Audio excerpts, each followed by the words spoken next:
Bonjour, bienvenue à cette nouvelle webconférence UPV dont le thème est de choisir son statut juridique et connaître son impact fiscal et social. Il n'existe pas de statut juridique idéal, mais simplement un statut juridique adapté à la situation de chaque entrepreneur. Pour trouver le statut juridique qui correspond le mieux, un certain nombre de critères sont à prendre en compte. La nature de l'activité, la présence d'associés, la personnalité juridique associée, etc. Ce choix est primordial car il aura des conséquences fiscales et sociales sur votre activité et votre vie professionnelle. Ce choix va également impacter de nombreux paramètres. La fiscalité des bénéfices, le statut social du dirigeant, la responsabilité engagée. Il détermine également les démarches à effectuer lors de la création ou lors de la vie de l'entreprise, notamment en termes de gestion fiscale, administrative ou sociale. Il est donc primordial de se poser les bonnes questions pour choisir son statut juridique et appréhender les incidences. Pour traiter tous ces points, et aussi pour répondre à vos questions, l'UPV a fait appel à une experte, Maître Meggy Ifra, du cabinet ID9 Avocats, que je remercie tout particulièrement pour se prêter à l'exercice. Alors, une petite précision avant de commencer. Le mois prochain, le 18 mars exactement, on fera une seconde webconférence qui sera spécifique à la micro-entreprise. Donc, toutes les questions qui sont très pointues sur le sujet, gardez-les pour la prochaine fois. Aujourd'hui, l'objectif est de balayer toutes les formes juridiques. En termes d'organisation, sur votre écran, sur la droite, vous pouvez poser vos questions. Je les transmettrai à Maître Ifra en fin d'intervention.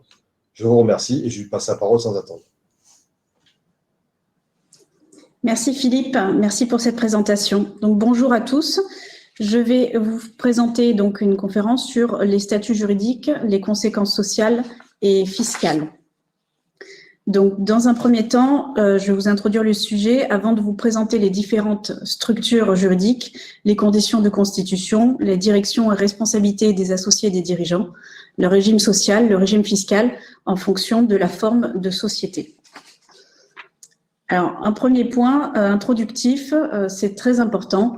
Quand vous faites des recherches sur Internet, il faut vraiment faire attention aux sites sur lesquels vous allez. Je vous ai indiqué quelques sites de référence qui sont fiables en termes d'information, et je vous invite particulièrement à faire attention aux dates de publication. Il y a beaucoup de changements en droit français, en fiscalité et aussi en droit des sociétés. Il y a eu pas mal de modifications, donc faites vraiment très attention à la date de publication des informations que vous regardez sur Internet. Donc on va voir un petit peu comment on passe d'une idée de génie que vous pouvez avoir chez vous à tout simplement à la création concrète d'une entreprise.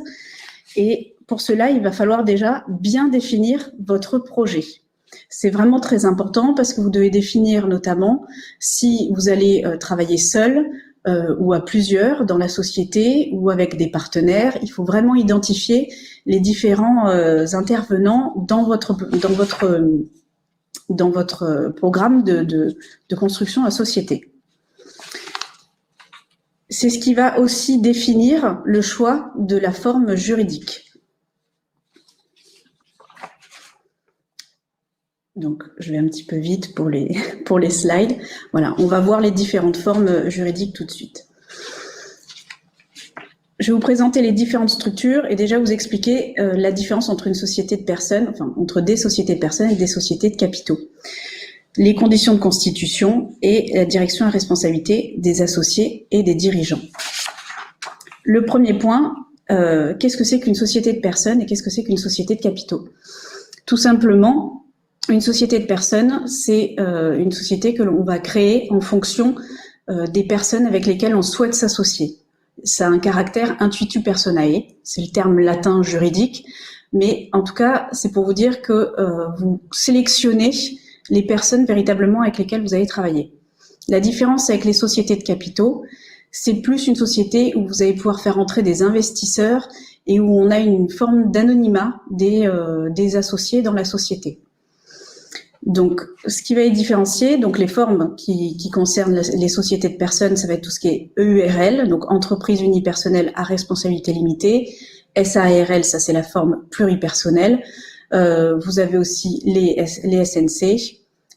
Et ensuite, pour les sociétés de capitaux, vous aurez tout ce qui est société par action simplifiée unipersonnelle, société anonyme, société par action simplifiée. Et la particularité, là je vous l'ai indiqué, sur les SCOP et les SCIC, c'est que ça dépend en fait de la forme que vous allez pouvoir choisir. Les sociétés de mission, c'est une petite nouveauté de 2019 qui n'est pas très connue. C'est pareil, vous choisissez la forme de la société et en fait, vous devez définir l'objectif, notamment par exemple environnemental ou d'intérêt public, qui va vous permettre d'accéder à différents points. Je pourrais en parler un petit peu plus si vous le souhaitez tout à l'heure. Alors au niveau de la constitution de la société, il y a vraiment des éléments essentiels comme le nom de la société qu'il ne faut absolument pas négliger. Il ne faut pas le négliger pour la simple et bonne raison que vous devez vérifier la disponibilité du nom. Vous devez vérifier que ça n'entre pas en conflit avec une société qui existe déjà. Il n'y a pas uniquement la protection des marques que vous pouvez déposer auprès de l'INPI. Vous devez vraiment faire attention qu'il n'y ait pas de confusion possible avec une société qui a la même activité que la vôtre. Même si elle n'a pas déposé son nom auprès de l'INPI, il y a quand même une antériorité qui peut la protéger. Pareil pour les logos. Faites très attention aux logos, à ce qu'ils ne créent pas une confusion avec celui d'une autre société. Ça, c'est vraiment important. Vous avez ensuite un point essentiel qui sont la rédaction des statuts et éventuellement d'un pacte d'associés dans les sociétés pluripersonnelles. Les statuts ont vraiment une importance capitale parce qu'il y a des points essentiels qui vont vous permettre d'organiser la transmission éventuellement de l'entreprise, d'organiser les éléments en fonction de même tout simplement du droit de vote, si vous souhaitez avoir plus de droits de vote qu'un autre associé. Donc ça dépend des formes de société. On va pas le trouver. C'est pas une possibilité ouverte dans toutes les formes de société. Les statuts vont vous permettre aussi de restreindre la transmission en cas de décès. Si vous souhaitez pas que le conjoint de votre associé rentre dans votre société, on peut cloisonner un petit peu tout ça, d'où l'importance des statuts. Je vais vous parler aussi un petit peu des apports, puisqu'ils sont de trois natures. Vous avez les apports en industrie, qui concernent en fait votre savoir-faire, ce que vous allez pouvoir apporter, qui peuvent vous permettre d'avoir des titres dans la société, mais qui ne seront pas inscrits au capital de la société. C'est important parce que ça peut vous donner des droits de vote et des dividendes, mais en revanche, ils ne seront pas cessibles. Vous avez les apports en numéraire classiques. Numéraire, c'est l'argent que vous allez verser. Et ensuite, il y a les apports en nature. Ça va être des biens matériels que vous allez apporter. Là encore, il peut y avoir des particularités en fonction de la valeur des apports. Vous pouvez avoir besoin d'un recours à un commissaire aux apports pour faire évaluer et vérifier la valeur de l'apport en nature que vous apportez à la société. Le capital social est aussi un élément important puisqu'il va refléter l'engagement que vous allez prendre dans la société. C'est un élément important vis-à-vis des banques, notamment. Si vous devez avoir recours à un emprunt, si vous mettez un capital à 1 euro, il y a peu de chances que les banques vous suivent tout simplement pour un emprunt. Le capital social, il va être déterminé aussi en fonction des engagements que la société va être amenée à prendre dans le futur. Il faut vraiment qu'il y ait une cohérence entre le montant du capital social et les engagements. Il y a eu plusieurs jurisprudences en ce sens. Quand on a rabaissé le minimum du montant du capital social à 1 euro, des associés qui mettaient donc ce capital à 1 euro, mais qui faisaient prendre des engagements très importants à leur société, finalement, ils se sont retrouvés à avoir une responsabilité, non pas à hauteur de leurs apports, comme cela est prévu initialement, mais à hauteur des engagements qu'ils ont fait prendre à la société. Le capital à 1 euro ne les a pas protégés. Donc, c'est un élément aussi important. Le siège social, c'est simplement une petite remarque. Faites attention, si vous domiciliez votre entreprise à votre domicile et que vous êtes notamment locataire, vous devez vérifier que le statut de copropriété, notamment, vous le permet, ou alors il faut une autorisation de votre bailleur. Le transfert de siège social a quand même un certain coût, même quand on reste au sein du même département. Donc, ça serait dommage de faire des changements qui entraîneraient des frais de formalité auprès du greffe. Toujours concernant le siège social, d'une certaine manière, vous avez la possibilité d'avoir 3 types de baux. Là, j'en ai cité que 2, mais il y a le bail commercial, le bail professionnel et il y a aussi le bail précaire. J'attire votre attention particulièrement sur le bail commercial et le bail précaire, puisqu'il y a eu beaucoup de jurisprudence, notamment en 2020, pour protéger et renforcer la protection des locataires preneurs, notamment sur le transfert la fin du bail précaire pour le transformer en bail commercial. Il y a eu une grande jurisprudence récemment pour protéger le locataire qui, à l'issue du bail précaire, si le bailleur n'a pas dénoncé le bail dans le mois suivant la fin de ce bail précaire, tout simplement, il bénéficie du statut des baux commerciaux sans avoir signé de bail commercial. Donc faites attention à ce point-là. Le bail commercial est un élément très important qui vous engage sur 9 ans, généralement, mais vous pouvez aussi avoir des possibilités d'avoir une durée plus longue, mais il faut savoir qu'il y a des engagements derrière, ça a un certain impact, notamment sur le déplafonnement du loyer, sur la possibilité de fermer votre droit à résilier le bail au bout de 3 ans ou 6 ans. Ça peut être étendu. Donc, il faut vraiment faire attention à la durée du bail commercial et à tout un tas d'autres informations, mais on en parlera aussi au cours d'une autre conférence qui sera un peu plus développée sur ce point-là. Un autre point, ça va être la relation avec les tiers que vous aurez dans le cadre de la constitution de votre société. Il faut vraiment faire attention si vous allez avoir des partenaires ou si vos clients seront des consommateurs ou d'autres professionnels. Il y aura certaines obligations contractuelles, conditions générales de vente qui seront nécessaires pour vous protéger aussi dans vos relations avec les tiers.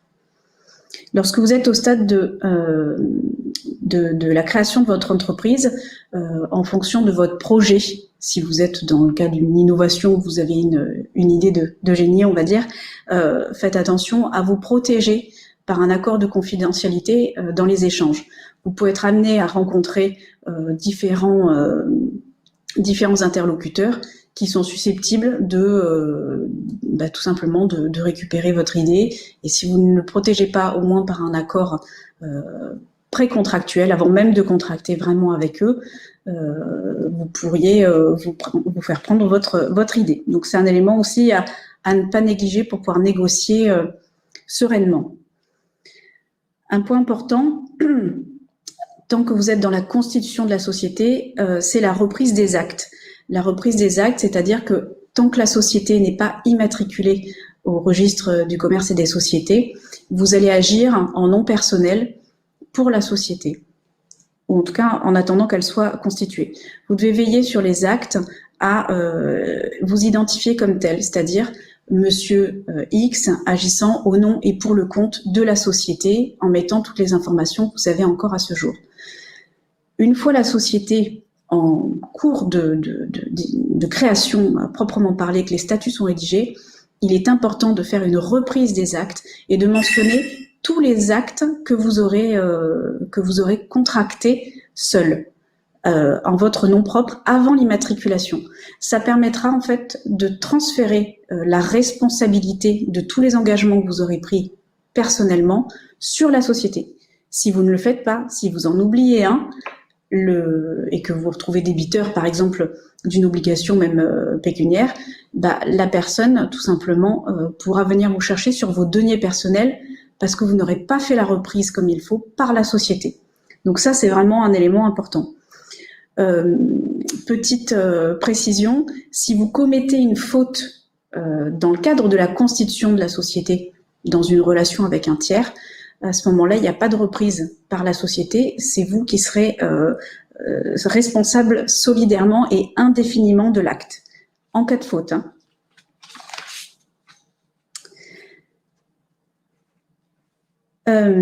Sur les conditions de constitution à proprement parler, donc on est là ici sur les EURL et SASU, donc ce sont des sociétés unipersonnelles, donc un seul associé.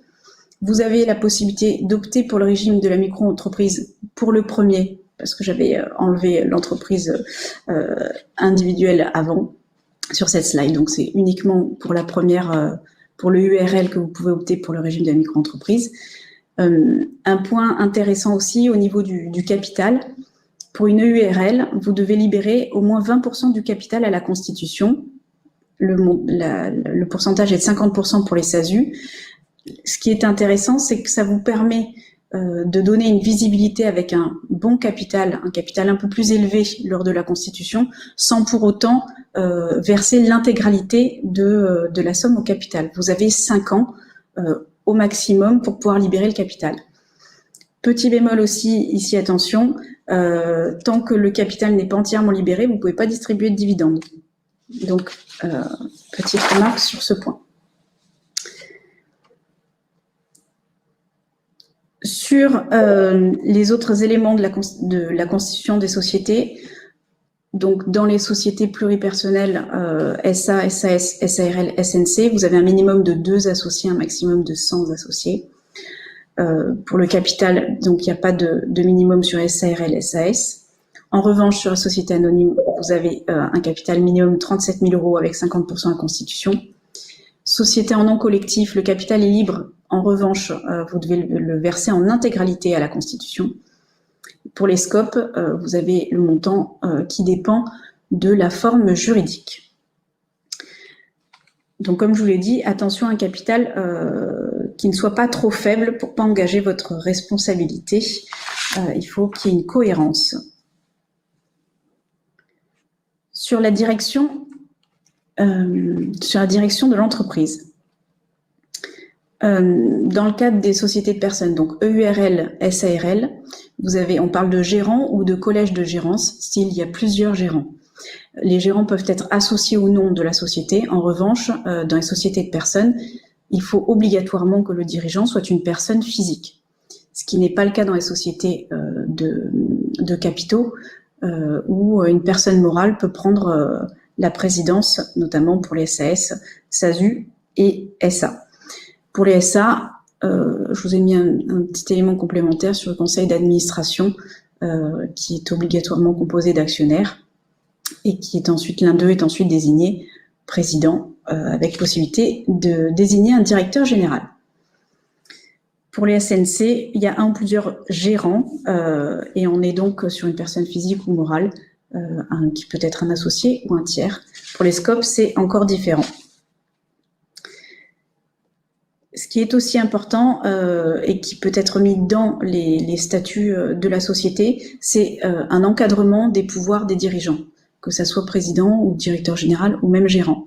C'est important de les encadrer à la fois pour ne pas bloquer la gestion de la société s'il devait y avoir une difficulté entre les associés, que le dirigeant puisse toujours prendre les actes minimums nécessaires à la gestion normale de la société, mais à la fois, ça peut être bien de l'encadrer. Par exemple, généralement, on met au moins un montant d'emprunt, tout simplement parce que l'emprunt, quand il y a un découvert, par exemple, autorisé à la banque, c'est considéré comme un emprunt. Donc, le fait d'avoir au minimum le fonds de roulement nécessaire, ça permet aux dirigeants de pouvoir prendre des décisions sans requérir systématiquement l'autorisation de l'ensemble des associés.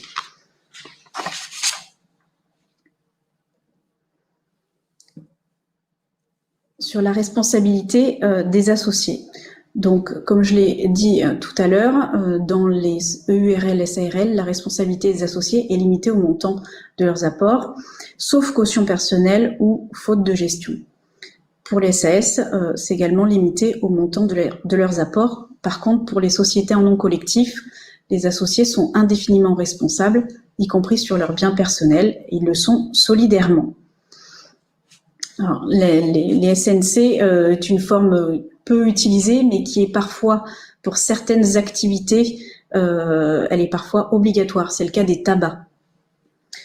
Alors, c'est une information importante. Il faut savoir que si vous avez une difficulté, s'il y a une mésentente entre les associés, vous pouvez toujours sortir de la société. J'ai entendu à plusieurs reprises que certaines personnes quitter le navire, mais finalement sans s'être libérés, sans avoir cédé leur titre de société. Il faut savoir que il faut vraiment vous libérer totalement et notamment vous libérer aussi des cautions personnelles qui peuvent vous être demandées. Il arrive malheureusement souvent que celui qui a quitté le navire sans avoir fait les formalités nécessaires soit ensuite rattrapé par une dette de la société et notamment avec les cautions personnelles, il se retrouve à participer à la dette alors qu'il n'est plus dans la société, en tout cas plus de fait. Alors, le dirigeant, il est responsable civilement, pénalement et également sur le plan fiscal. Le dirigeant, il va être responsable vis-à-vis de la société, vis-à-vis des associés et vis-à-vis des tiers. Pour les tiers, il faut qu'il y ait une faute qui soit séparable de ses fonctions, que la faute soit particulièrement grave, qu'elle soit intentionnelle et surtout qu'elle soit incompatible avec l'exercice normal de ses fonctions. La responsabilité du dirigeant, elle est toujours là, même une fois qu'il a cessé ses fonctions, il reste responsable des actes qu'il a réalisés pendant son mandat. On a toujours les délais de prescription, notamment par rapport à ça. Donc le fait de ne plus être dirigeant ne l'exonère pas de sa responsabilité quand il était à la tête de la société. Sur la responsabilité civile du dirigeant, ça concerne tout ce qui va être violation des droits des associés. Par exemple, vous n'envoyez pas les convocations à l'Assemblée générale. C'est une violation des droits des associés. Vous prenez une rémunération abusive qui est susceptible de mettre en danger la société ou en tout cas qui n'est pas cohérente. Il y a toujours cet effet cette notion de cohérence. La responsabilité civile du dirigeant peut encore être engagée lorsqu'il y a une violation des statuts, une infraction à la loi, une faute de gestion. On va par exemple reconnaître un manque de loyauté de la part du dirigeant, une négligence ou une imprudence dans son comportement qui a pu avoir une conséquence ou causer un préjudice, et encore une mauvaise surveillance, par exemple d'un de ses préposés, le dirigeant est encore responsable. La responsabilité pénale du dirigeant, elle existe, elle est plus souvent présente qu'on ne le pense, surtout au niveau de l'abus de biens sociaux. C'est vraiment, il faut vraiment être accompagné régulièrement par un conseil en droit des affaires pour éviter tout simplement que ce qui peut vous paraître naturel en vous disant c'est ma société, je fais ce que je veux, et en réalité non, puisque vous prenez parfois des risques en prenant des raccourcis alors que vous pouvez généralement obtenir la même chose mais en restant dans le cadre de la loi et surtout sans vous engager votre responsabilité. La responsabilité pénale, elle est encore encourue en cas de fraude fiscale, une infraction au droit du travail, si vous réalisez une distribution de dividendes fictifs, il y a vraiment une règle particulière pour la distribution de dividendes, on en parlera un petit peu plus tard, et les infractions spécifiques à l'activité. Par exemple, vous avez une activité de restauration, vous vendez de l'alcool à un mineur. C'est une infraction liée à votre activité particulièrement susceptible du coup d'engager votre responsabilité pénale. La responsabilité en cas de procédure collective. Généralement, elle fait suite à une faute de gestion. Ça va être l'utilisation abusive des biens de la société, la poursuite volontaire de l'activité déficitaire qui peut vous entraîner tout simplement une condamnation par le tribunal de commerce d'une faillite personnelle du dirigeant, notamment s'il y a un abus de biens sociaux. La faillite personnelle, c'est tout simplement une interdiction de gérer, de diriger, d'administrer, de contrôler une société même indirectement, et cette condamnation peut aller jusqu'à 15 ans. C'est-à-dire pendant 15 ans, par exemple, ou plus, on peut vous interdire de diriger une société. Donc c'est quand même assez important. La responsabilité sur le plan fiscal, qui n'est pas indiquée sur ma slide, mais que j'ai là, c'est tout simplement lorsque vous réalisez des manœuvres frauduleuses, afin notamment d'éviter un impôt, ou lorsque vous manquez à vos obligations fiscales.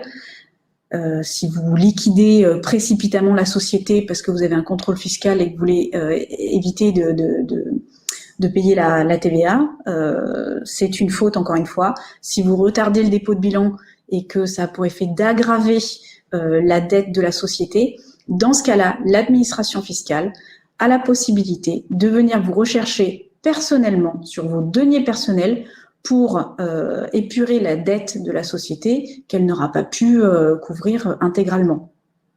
Donc, c'est quand même une notion aussi importante. Et il n'y a aucun rapport cette fois-ci avec la responsabilité par rapport à vos apports, hein. Donc, pour comprendre les enjeux de l'entrepreneuriat, il y a aussi tout ce qui est impôts, TVA, déclaration, prélèvement, cotisation, qu'on va voir un petit peu plus en détail avec le régime social tout d'abord pour le dirigeant, les associés et la rémunération.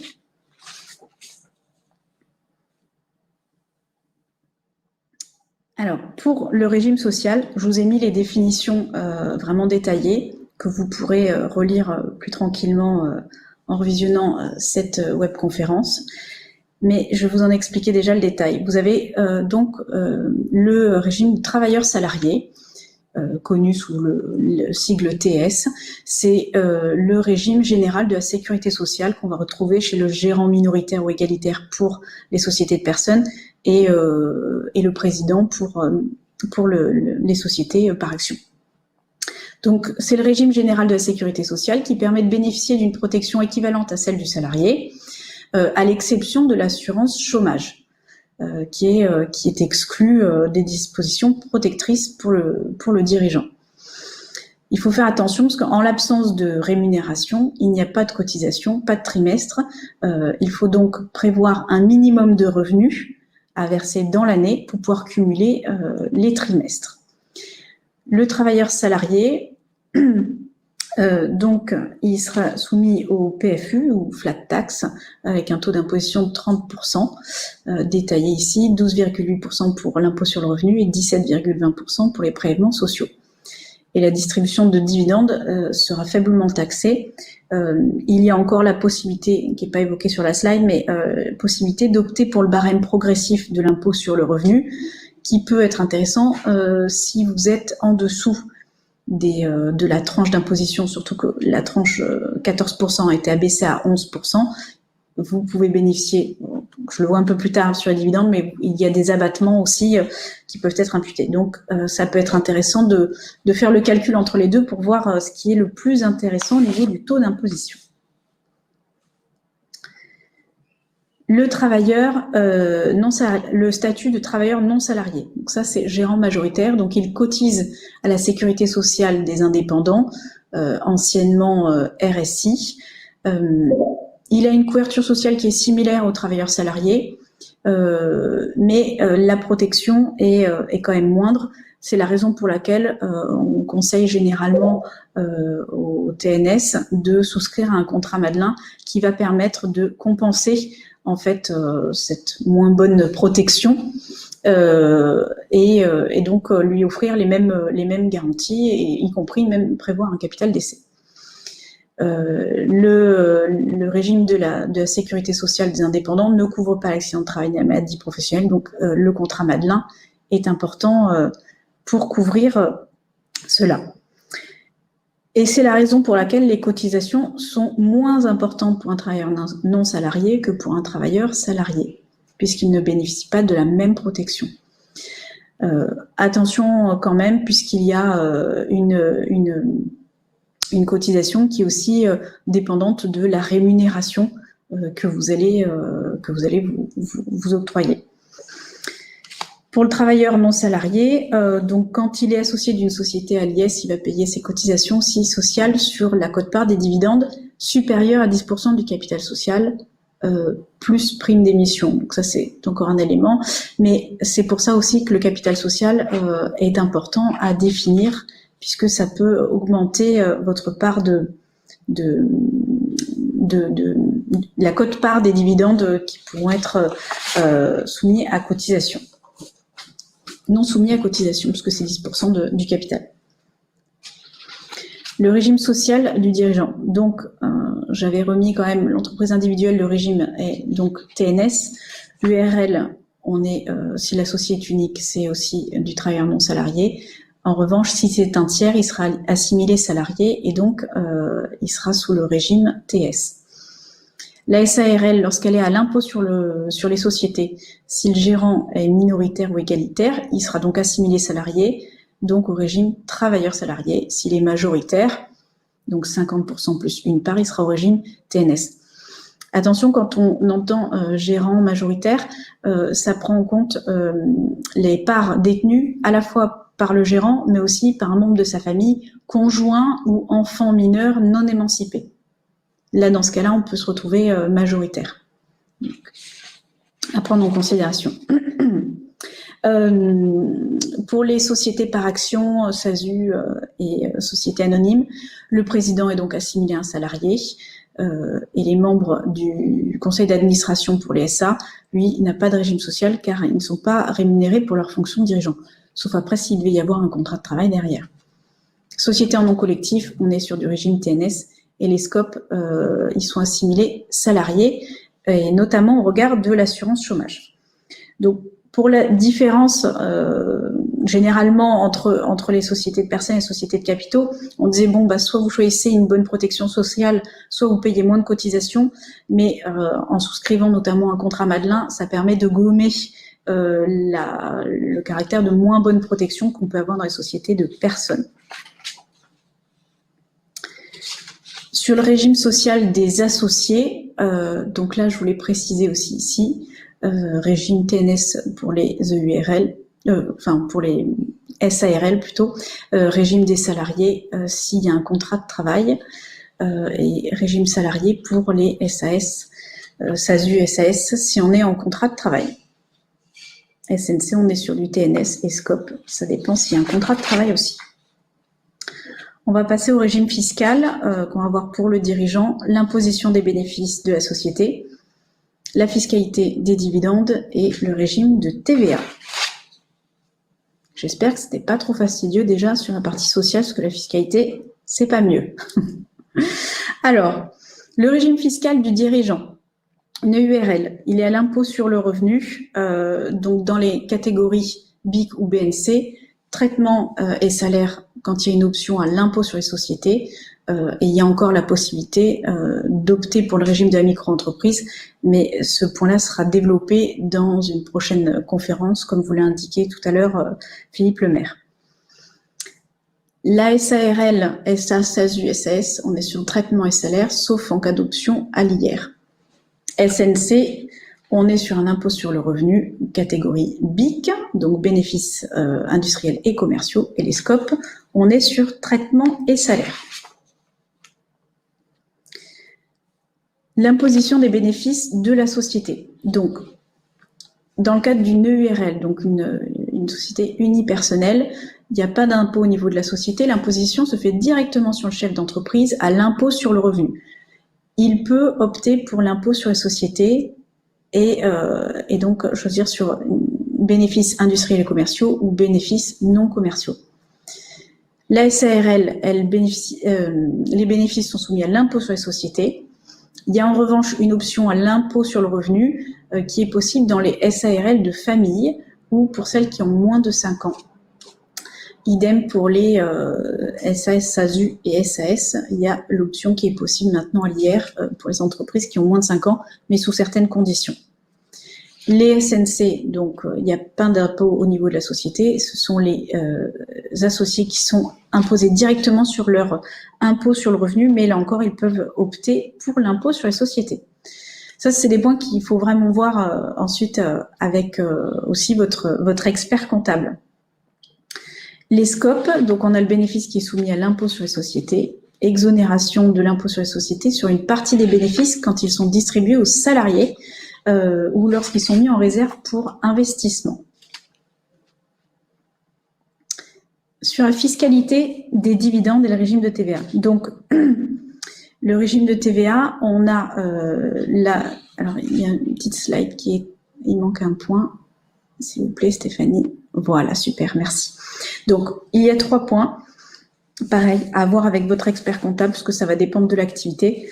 on va parler de franchise de TVA, de régime réel simplifié ou réel normal. En fait, il y a différents plafonds qui existent et en fonction des activités, c'est plutôt de la vente de la prestation de services. Donc ça, c'est vraiment à définir avec votre expert comptable. Donc je ne m'étalerai pas sur ce point. Pour les dividendes, vous avez une fiscalité assez proche maintenant entre les SAS et les SARL, sauf lorsque le dirigeant est majoritaire. Il y a une option supplémentaire pour les SARL de famille. Pour les SARL, on a des dividendes si l'option est à l'impôt sur les sociétés. On a des charges sociales sur une partie des dividendes qui sont versés aux gérants majoritaires. C'est ce que je disais tout à l'heure sur la quote-part représentant 10% du capital social et des primes. Pour les SAS, on a les dividendes qui sont imposés. S'il y a une imposition de la société à l'impôt sur les sociétés, il n'y a pas de charge. Attention, il y a quand même, c'est quand même dans la limite d'un certain montant. Et comme je disais tout à l'heure, vous avez le choix ensuite au niveau de l'imposition entre la flat tax et le barème progressif à l'impôt. Donc il faut faire le calcul entre les deux pour savoir lequel est le plus intéressant pour vous. Ça, c'est vraiment en fonction de votre situation personnelle, puisque ça peut dépendre de votre tranche d'imposition. Alors, la slide précédente, par contre, s'il vous plaît, on est passé un tout petit peu vite. Ouais. Entre les deux. Voilà. En fait, ce qui est important quand vous créez une société, c'est vraiment d'être accompagné. Oui, là, il y a des... Bon, il y a un petit bug sur la slide, c'est pas grave. Donc, simplement, je vous avais mis une image pour rappeler l'importance de l'expert comptable, vous rappeler l'importance aussi d'être accompagné par un banquier pour la solidité de votre société, aussi par un notaire. Quand vous créez une société et que vous êtes marié ou pas, pacsé ou non, c'est quand même un élément important. Je conseille régulièrement à mes clients d'opter pour le régime de la séparation, que ça soit dans le PACS ou dans le contrat de mariage, pour deux raisons. La première, c'est pour protéger le foyer.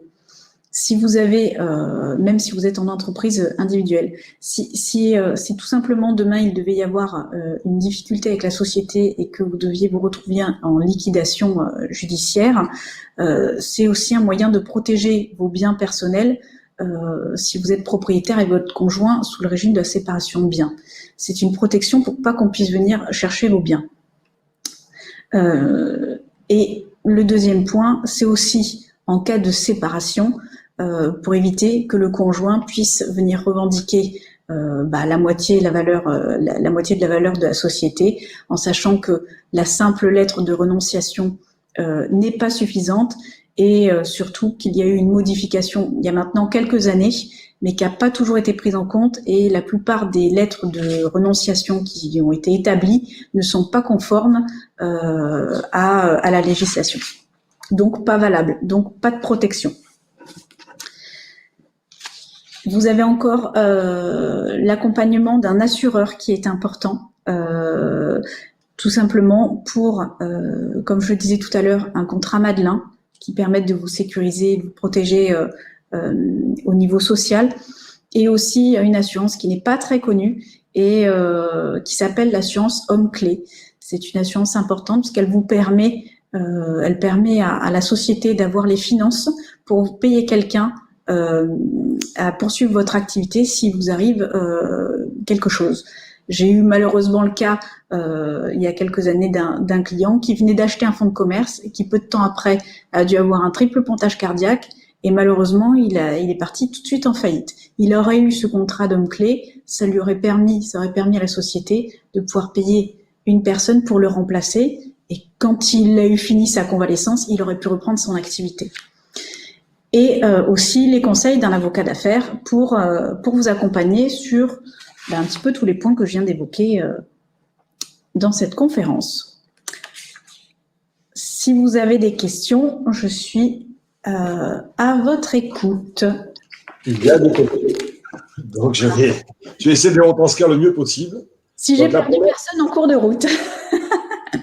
La première, ça concerne le risque de responsabilité du dirigeant. Oui.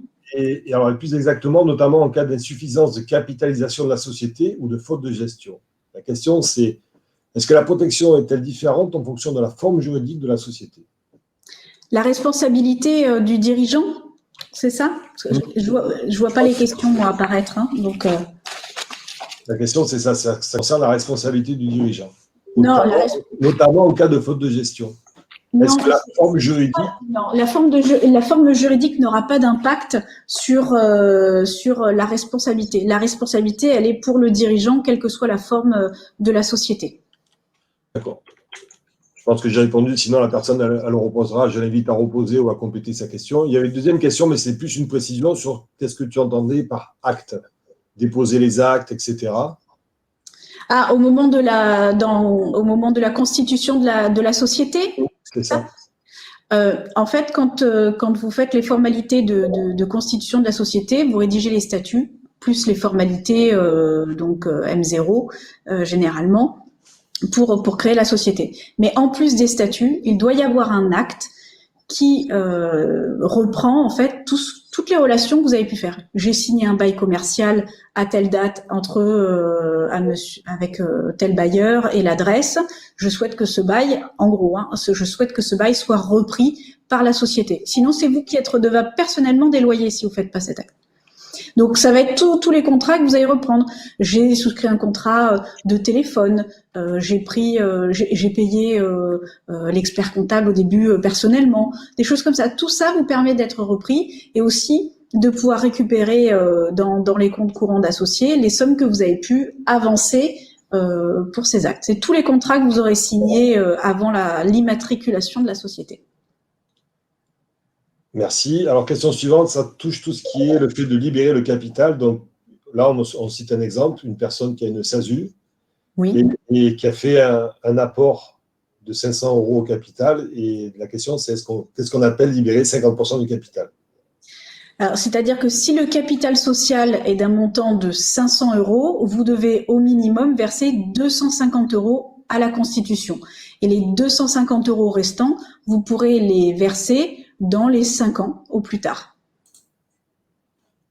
Merci. Une question sur ce qui touche le bail commercial, puisqu'à un moment donné, tu l'as évoqué rapidement. Est-ce qu'un propriétaire peut retarder la signature du bail commercial avec son locataire, son preneur? Alors, retarder, c'est relatif. C'est retarder dans le temps parce que, pour des raisons, je ne sais pas. Alors après, de toute façon, si vous êtes déjà dans les locaux et qu'il n'y a pas de contrat signé, vous serez quand même soumis au statut des baux commerciaux. Après, retarder à proprement parler, il faudrait préciser s'il y a une particularité, si vous n'êtes pas encore dans les locaux, par exemple. Voilà. Mais voilà, la personne, elle est déjà dans le local, je pense. Donc, si elle est déjà dans le local, elle est déjà sous le statut des baux commerciaux. S'il n'y a pas à ce moment-là, il peut toujours rédiger une lettre en disant soit vous m'adressez un bail commercial. Je suppose qu'il doit payer déjà un loyer, donc c'est-à-dire qu'ils ont déjà un accord sur le prix. Et ben dans ce cas-là, dites-moi, je suis sous le statut des baux commerciaux. Mais il n'y a pas d'obligation d'écrit sur le bail commercial pour une durée de 9 ans, entre 6 et 9. L'écrit est obligatoire au-delà d'une durée de 9 ans. Merci. Question suivante. Quel est le seuil de salaire annuel afin de bénéficier de trimestres pour la retraite, ou en tout cas pour ouvrir les droits à la retraite? Alors ça, je ne le connais pas par cœur, puisque ça change, mais ça, vous pouvez le voir soit avec votre expert comptable pour avoir le montant exactement. On sera prêt, sinon c'est pas un problème. Oui. Désolée, là, je ne connais pas les montants précis. On me demande des précisions sur les sociétés de mission ou les SCIC. Oui. Donc, alors, les sociétés de mission, c'est une société qui a une forme classique. Donc, vous choisissez SAS, SARL, autres. Et en fait, vous devez, la particularité, c'est que vous devez déclarer l'objectif de votre société. Je crée une société parce que je souhaite qu'elle ait un intérêt environnemental ou voilà écologique. Vous allez le déclarer Donc, il faut répondre à certaines conditions. Ça va figurer sur votre extrait CABIS. Et en fait, ça va vous permettre d'avoir accès alors en fonction de, c'est très particulier parce que c'est pas encore bien développé et bien connu, mais ça peut permettre d'avoir accès à certaines faveurs. Enfin, je pourrais en développer un peu plus. Donc, la question le tournait notamment sur les sociétés éphémères pour un chantier. Pour société éphémère. Société éphémère pour la réalisation d'un chantier. Je suis sceptique. D'accord. Je suis sceptique là. Il y a les contrats de mission, mais il n'y a pas forcément les sociétés de mission, quoi. Oui, là, non, on n'est pas sur une société de mission. Il faut vraiment qu'il y ait un objectif, voilà, environnemental, etc. Une société, c'est censé être perdurer dans le temps et pas être constitué uniquement pour un seul événement. Ok. On a beaucoup de questions, je continue, parce que sinon. Vas-y, je t'en prie. Question sur la faute inexcusable et quelle assurance faut-il prendre?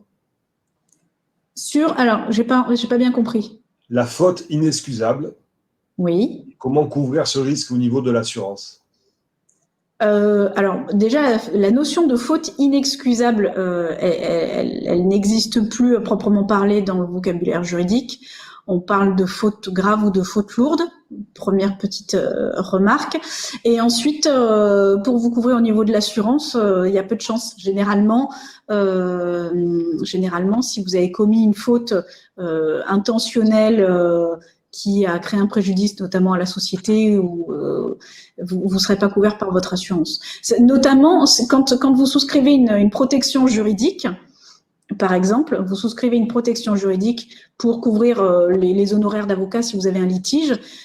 Si le litige consiste à une mise en cause, par exemple, devant le tribunal correctionnel parce que vous avez commis, ou en tout cas vous êtes accusé d'avoir commis une faute pénale, la protection juridique va vous dire, bah écoutez, moi je veux bien prendre en charge vos honoraires, enfin les honoraires de l'avocat, que si vous gagnez, si vous êtes relaxé. Sinon, je prends pas en cause. Donc je prends pas en charge. Donc vous devrez tout avancer. Et le cas échéant, vous serez pas remboursé.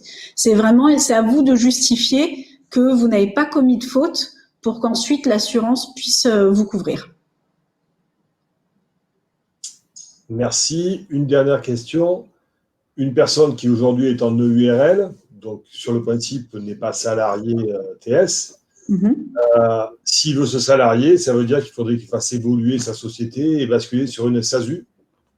Alors, oui, en fait, on peut faire des transformations ça s'appelle comme ça, donc on fait une transformation de société pour passer du statut de EURL à SASU.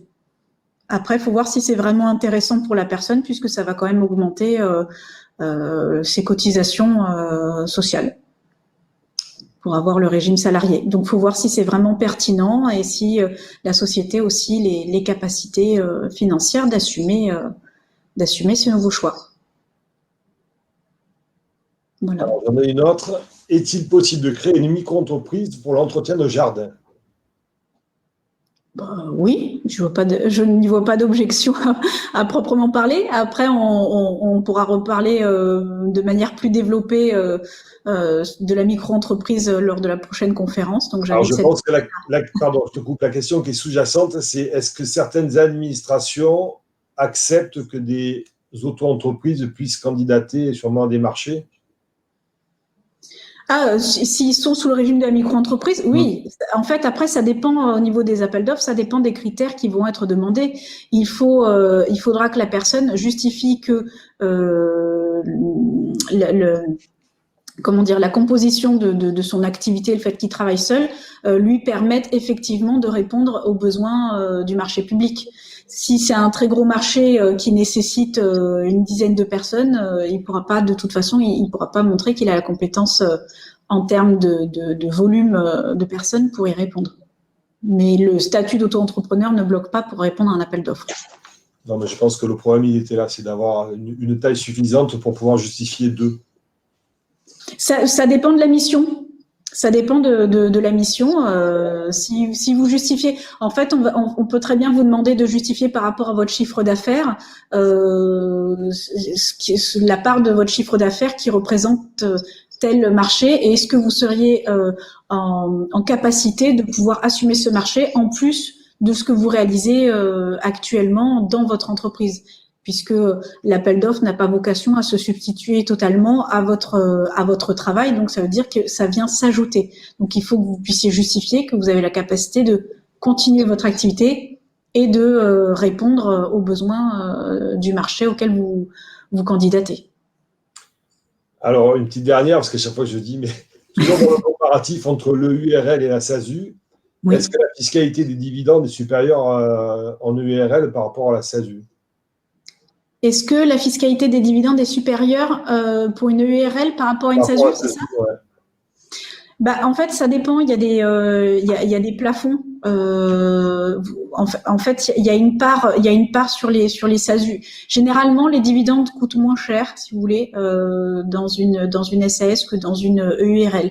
Mais encore une fois, ça dépend de la quote-part par rapport au capital social, etc. Il y a des plafonds. Donc, ça dépend des sommes que vous voudriez vous verser sous forme de dividendes. Par rapport à votre rémunération. En fait, il faut faire une balance entre la rémunération éventuelle que vous prendriez chaque mois et le complément de dividende s'il dépasse la quote-part pour le URL ou alors, si c'est le cas, il vaut mieux être effectivement dans une société par action où c'est moins taxé. Alors, j'ai encore une question, mais celle-là est très pointue. Peut-être tu répondras en aparté. C'est la situation où une personne est en EURL, il va partir à la retraite dans les mois qui viennent, mais il veut continuer à travailler. Donc, question, c'est doit-il changer de statut ou est-ce qu'il y a un statut meilleur qu'un autre? Voilà. Ça dépend du volume d'activité qu'il souhaite conserver après sa retraite. Il arrive souvent que les personnes qui sont à la retraite se mettent sous le régime de la micro-entreprise pour garder simplement une petite activité à côté. Après, il faut voir si dans le cadre de son URL, l'activité qu'il a, est-ce qu'il souhaite peut-être transmettre cette société ou le fonds de commerce ou le fonds artisanal, est-ce qu'il va le vendre? Ça dépend un petit peu de ce qu'il va faire de l'URL.